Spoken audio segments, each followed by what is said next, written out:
আসসালামু আলাইকুম। সন্ধে ৭টা, বাংলাদেশ বেতার, খুলনা। খবর পড়ছি আবুল কালাম আজাদ।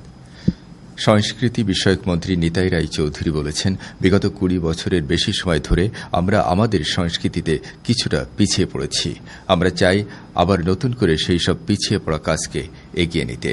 তিনি আজ Jessore Shilpakala academy, Jessore institute, public library, town club পরিদর্শনকালে একথা বলেন।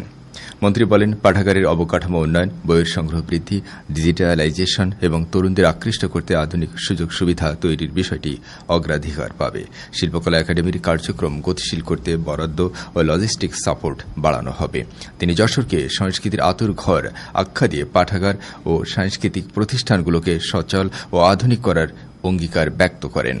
জেলা প্রশাসক মোহাম্মদ আশেক হাসান, জেলা পরিষদের প্রশাসক দেলাওয়ার হোসেন খোকন, যশোর ইনস্টিটিউট লাইব্রেরির সাধারণ সম্পাদক AJM সালেক সহ সংশ্লিষ্টরা এ সময় উপস্থিত ছিলেন।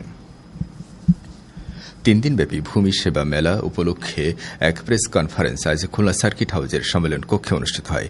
অতিরিক্ত বিভাগীয় কমিশনার রাজস্ব সিফাত মেহনাজ এতে প্রধান অতিথি ছিলেন। প্রেস কনফারেন্সে জানানো হয়, খুলনা জেলা প্রশাসকের কার্যালয় প্রাঙ্গণে আগামী ১৯শে মে ৩ দিনব্যাপী ভূমি সেবা মেলা অনুষ্ঠিত হবে। বাংলাদেশের জাতীয় সংসদের হুইপ রকিবুল ইসলাম বকুল অনুষ্ঠানে প্রধান অতিথি থাকবেন। মেলা প্রতিদিন সকাল 10টা থেকে বিকেল 4টা পর্যন্ত সকলের জন্য উন্মুক্ত থাকবে। এছাড়া মেলা চলাকালীন সময় খুলনা বিভাগীয় কমিশনার কার্যালয় এবং জেলা প্রশাসকের কার্যালয়ে পৃথক 2টি সেমিনার অনুষ্ঠিত হবে। স্কুলের শিক্ষার্থীদের মধ্যে ভূমি সেবা বিষয়ক সচেতনতা সৃষ্টিতে প্রতিদিন মেলা পরিদর্শন, ডিজিটাল ভূমি সেবা সম্পর্কে হাতে কলমে ধারণা দেওয়ার পাশাপাশি ভূমি সেবা ও ভূমি আইন বিষয়ক কুইজ প্রতিযোগিতার আয়োজন করা হবে।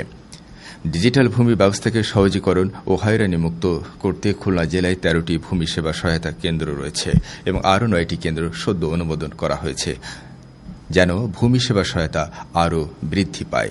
ভূমি সেবা মেলায় তাৎক্ষণিকভাবে অনলাইনে ভূমি উন্নয়ন কর প্রদানের জন্য land.gov.bd সার্ভিস পোর্টালে রেজিস্ট্রেশন, হোল্ডিং এন্ট্রি ও অনুমোদন এবং অনলাইনে ভূমি উন্নয়ন কর পরিশোধে সার্বিক সহায়তা প্রদান, নামজারির আবেদন দাখিলে সহায়তা করা এবং নামজারি প্রক্রিয়া সম্পন্নকরণে সহায়তা করা হবে।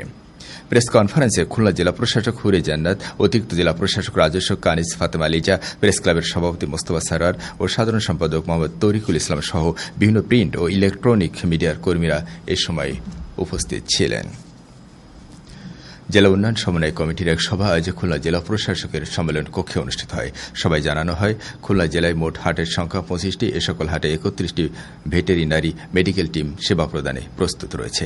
এছাড়া আসন্ন পবিত্র ঈদুল আজহা উপলক্ষে রাস্তার ওপর কোনো কোরবানির হাট বসানো থেকে বিরত থাকা এবং পর্যাপ্ত জলাতঙ্ক ও হামের টিকা মজুদ রাখা, নদী পুনর্খনন ও খাল খননকে অগ্রাধিকার দেওয়ার উপর গুরুত্ব আরোপ করা হয়। জেলা প্রশাসক হুরে জান্নাতের সভাপতিত্বে অতিরিক্ত জেলা প্রশাসক, সার্বিক ডেপুটি সিভিল সার্জন, জেলা প্রাণী সম্পদ কর্মকর্তা ও ইসলামিক ফাউন্ডেশনের উপপরিচালক সহ সংশ্লিষ্ট কমিটির সদস্যরা এ সময় উপস্থিত ছিলেন।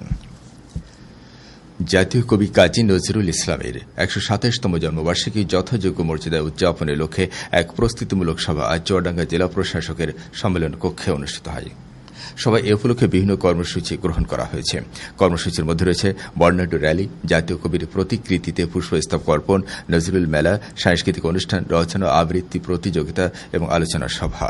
এতে আরও জানানো হয়, জেলার সকল শিক্ষা প্রতিষ্ঠানে ও সাংস্কৃতিক অনুষ্ঠানের আয়োজন করা হবে। এছাড়া বিশেষভাবে চুয়াডাঙ্গার কার্পাসডাঙ্গায় কবি নজরুল ইসলামের স্মৃতি বিজড়িত আটচালা ঘরকে কেন্দ্র করে আয়োজন করা হবে বিভিন্ন অনুষ্ঠান।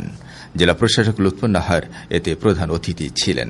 অতিরিক্ত জেলা প্রশাসক সার্বিকের সভাপতিত্বে জেলা কালচারাল অফিসার ও উপজেলা নির্বাহী কর্মকর্তা সহ সংশ্লিষ্ট বিভাগের কর্মকর্তাগণ এ সময় উপস্থিত ছিলেন। খেলার খবর, ফুটবল।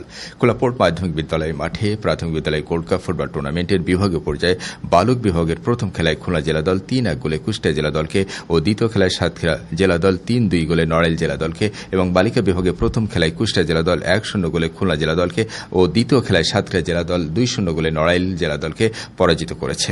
এর আগে অতিরিক্ত বিভাগীয় কমিশনার সার্বিক আবু সাইদ মোহাম্মদ মঞ্জুর আলম প্রধান অতিথি হিসেবে এর উদ্বোধন করেন। এদিকে খুলনা মহানগরীর বয়রা পুলিশ লাইন মাঠে নতুন কুড়িয়া স্পোর্টস বিভাগীয় পর্যায়ের ফুটবল প্রতিযোগিতার বালিকা বিভাগে মাগুরা জেলা দল 2-0 গোলে খুলনা জেলা দলকে এবং নড়াইল জেলা দল 9-0 গোলে বিশাল ব্যবধানে কুষ্টিয়া জেলা দলকে পরাজিত করেছে। সবশেষে আবহাওয়া।